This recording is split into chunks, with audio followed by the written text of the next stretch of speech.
Hello बच्चों, एक बार फिर स्वागत है आपका हमारे यूट्यूब चैनल पर। बच्चों, प्रश्नावली 5.1 हम कंप्लीट कर चुके हैं। अब प्रश्नावली 5.2 हम स्टार्ट करेंगे। प्रश्नावली 5.1 में हमने ये सीखा किसी दी गई मैट्रिक्स का हम इन्वर्स कैसे निकालते हैं। ठीक है, अब हमारा टॉपिक चालू होता है प्रश्नावली 5.2 में सारणिकों के अनुप्रयोग। इस प्रश्नावली 5.2 में हम सारणिकों के अनुप्रयोग उपयोग पढ़ेंगे। Application of determinant. सारणिकों के क्या उपयोग हैं? टोटल 4 उपयोग हैं। इनमें से पहला उपयोग है त्रिभुज का क्षेत्रफल ज्ञात करना। बहुत ध्यान से आप समझें, फिर लास्ट में जो कुछ भी बोर्ड पर लिख रहा है उसको नोट्स में उतार लेना। ठीक है, तो सबसे पहला उपयोग है त्रिभुज का क्षेत्रफल ज्ञात करना। यदि मेरे पास, थ्योरी सुनते चलें हिंदी में, फिर मैं लिख दूंगा। यदि मेरे पास कोई त्रिभुज हो जिसके शीर्षों के निर्देशांक x1, y1, x2, y2 और x3, y3 हों, यदि किसी त्रिभुज के शीर्षों के निर्देशांक x1, y1, x2, y2 और x3, y3 हों, यदि किसी त्रिभुज के शीर्षों के निर्देशांक क्रमशः x1, y1, x2, y2 एवं x3, y3 हों, तो ऐसे त्रिभुज का क्षेत्रफल हम बता सकते हैं सारणिक की सहायता से। देखो, बड़ा सरल है। त्रिभुज का क्षेत्रफल होता है 1/2। आप सारणिक बनाएं। देखो, सबसे सरल सूत्र है। अब तक त्रिभुज के क्षेत्रफल के जितने भी सूत्र पढ़े, सबसे सरल है ये सारणिक के उपयोग वाला। तो त्रिभुज का क्षेत्रफल क्या होता है? 1/2। बस इतना याद करो, 1/2 इंटू सारणिक। और सारणिक में तीनों बिंदुओं के निर्देशांक लिख दो। x1, y1 तो x1, y1 कॉमा मत लगाना। दूसरा x2, y2, x2, y2। तीसरा x3, y3, x3, y3। और हो गए, तीनों बिंदुओं को लिख देना। आप तो लाइन से लिख दोगे और लास्ट में यहां लिख दा 1, 1, 1। तो किसी त्रिभुज के क्षेत्रफल का सूत्र क्या होता है? 1/2 इंटू सारणिक। और सारणिक में आप सूत्र भी मत रटो, सारणिक में निर्देशांक लिख दो। जैसे निर्देशांक है 2, 4 तो आप ऐसे लिख दो 2, 4। निर्देशांक है 3, 1 तो लिख दो 3, 1। निर्देशांक है 0, 3 तो लिख दो 0, 3। और लास्ट में लिख दो 1, 1, 1। ये किसी त्रिभुज के क्षेत्रफल का सूत्र है। याद हो गया? अब बेटा सुनो, देखो, चूंकि ये सारणिक है और सारणिक को हल करते हैं तो ऋणात्मक भी उत्तर आते हैं, धनात्मक भी उत्तर आते हैं। लेकिन यहाँ तो त्रिभुज का क्षेत्रफल है और अपन जानते हैं त्रिभुज का क्षेत्रफल हमेशा क्या होता है? पॉजिटिव। इसीलिए यदि उत्तर नेगेटिव भी आए तो आपको लास्ट में त्रिभुज के क्षेत्रफल को हमेशा कैसे बताना है? उत्तर में धनात्मक। तो मैं लिखता हूं यहाँ थ्योरी में, चूंकि त्रिभुज का क्षेत्रफल सदैव धनात्मक होता है, त्रिभुज का क्षेत्रफल हमेशा धनात्मक होता है, अतः हम हमेशा त्रिभुज के क्षेत्रफल का उत्तर धनात्मक ही देंगे। त्रिभुज के क्षेत्रफल का उत्तर हम हमेशा धनात्मक ही देंगे। जैसे -2 उत्तर आया तो -2 की जगह हम क्या लिख देंगे? +2। हम कह देंगे यदि त्रिभुज का क्षेत्रफल -2 आ रहा होगा तो हम कह देंगे त्रिभुज का क्षेत्रफल क्या होगा? +2। ठीक है, अगला, यदि बेटा त्रिभुज का क्षेत्रफल वो देता है, यदि त्रिभुज का क्षेत्रफल दिया गया हो, यदि त्रिभुज का क्षेत्रफल देता है, खुद कह रहा है त्रिभुज का क्षेत्रफल 35 वर्ग इकाई है, दिया है, और किसी अज्ञात राशि का मान निकालना है, तो किसी अज्ञात और किसी अज्ञात राशि का मान निकालना हो तो गणना करते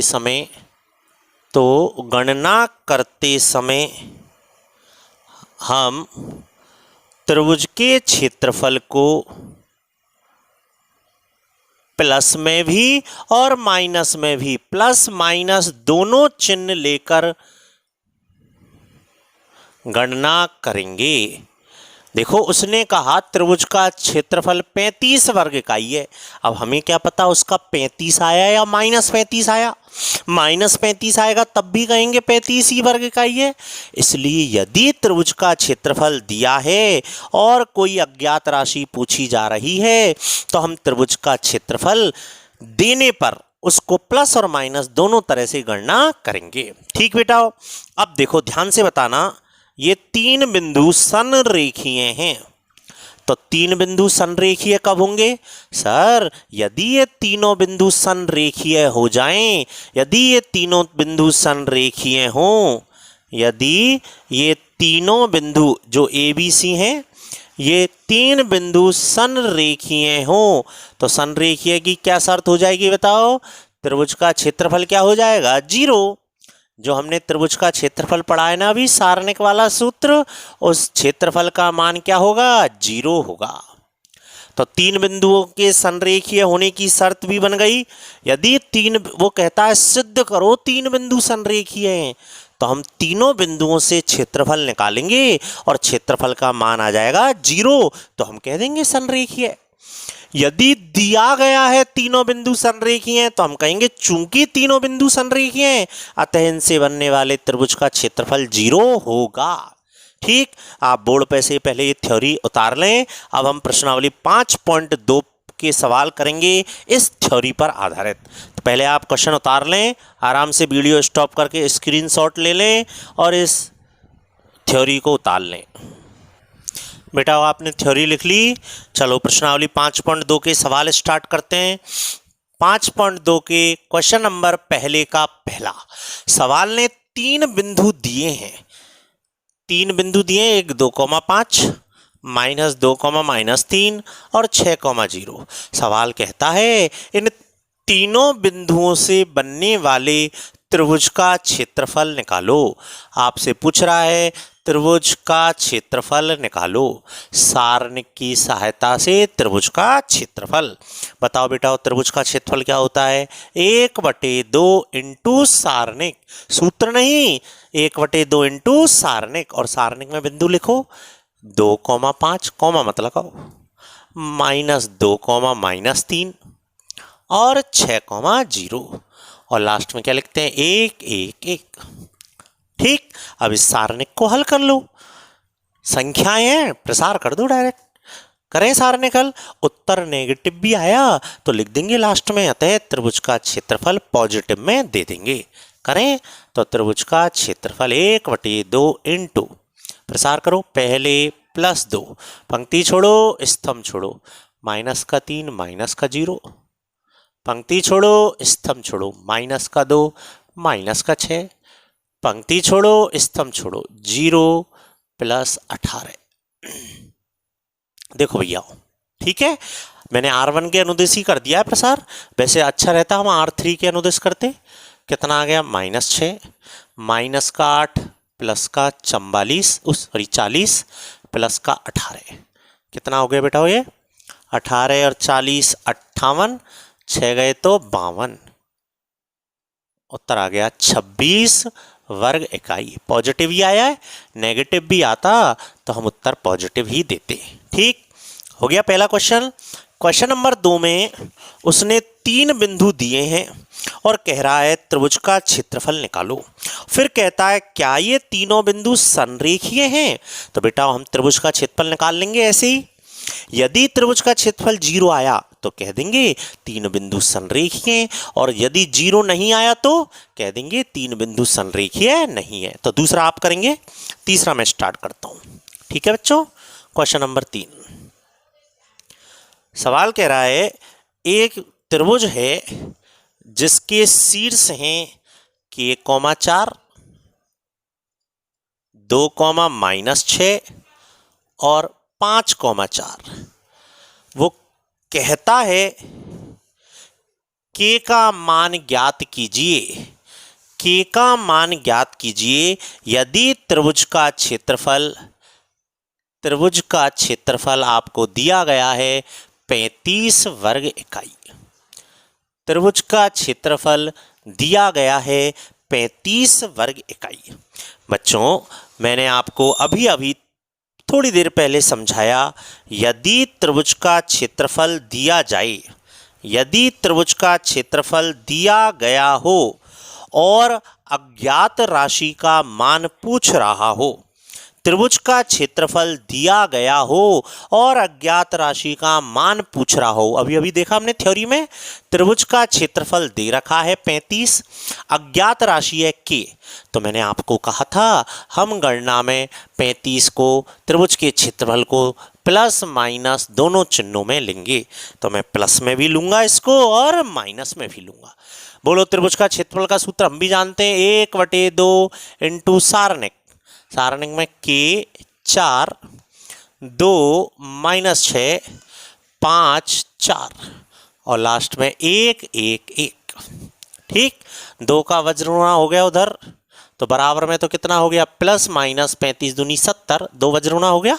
सारणिक का प्रसार कर देते हैं, k पंक्ति छोड़ो स्तंभ छोड़ो, माइनस का 6 माइनस का 4, पंक्ति छोड़ो स्तंभ छोड़ो 2 -5, पंक्ति छोड़ो स्तंभ छोड़ो, 4 दूनी 8 माइनस -30, कितना हो गया, माइनस के 10 के माइनस प्लस 12 और प्लस का 38 बराबर प्लस माइनस 70।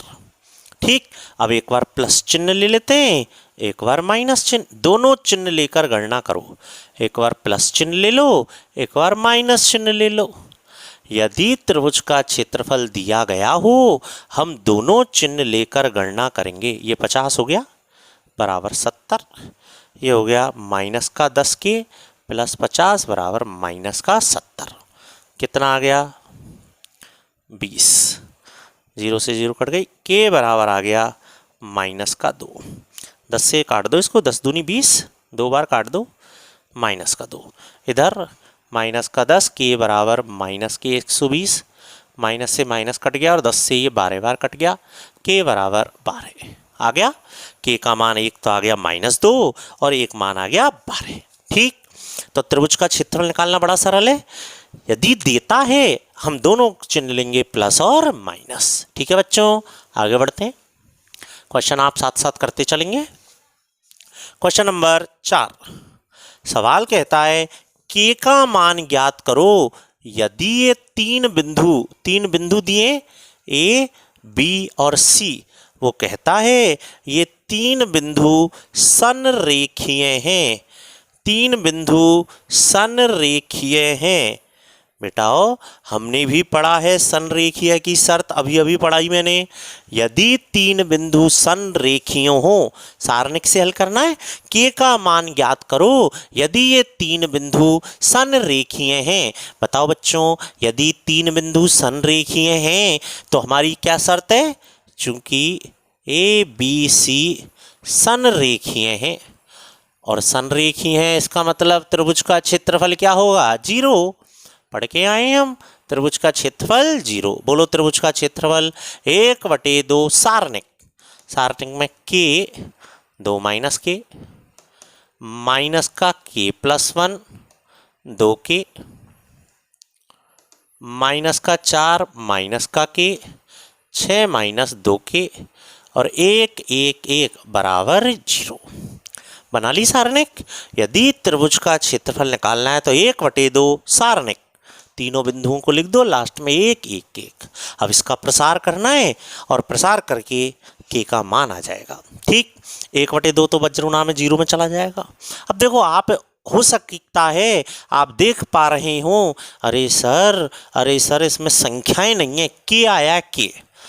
तो आप चाहें तो पहले अपने ऑपरेशन लगा लें सारणिकों वाले, 1 1 1 चमक रहा है, 2 0 बना लें, 2 0 बना लें, 2 0 बना लेंगे तो काम आसान हो जाएगा। तो घटा दे, R1 में R1 माइनस R2 और R2 में R2 माइनस R3, जीरो बना लेते हैं।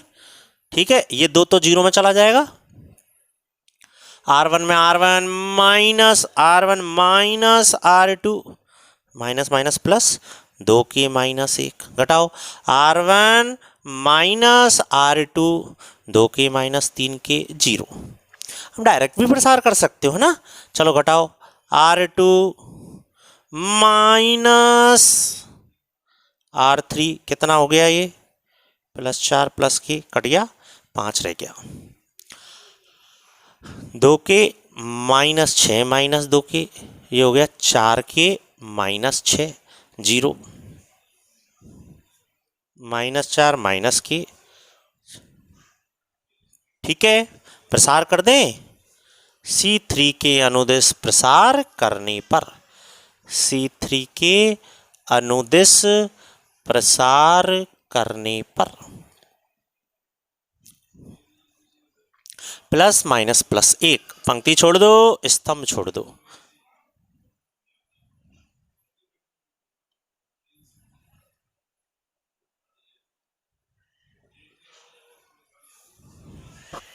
करो 2 के से करो।